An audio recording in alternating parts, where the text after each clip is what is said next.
I would say of all the iwNHL meetings, 2018 has been the best.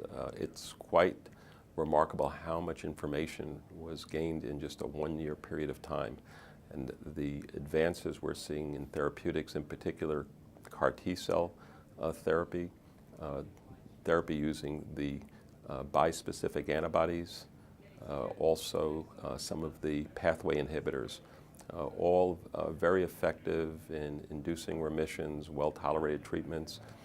There were also presentations about antibodies directing cytotoxic therapies that are inducing durable responses.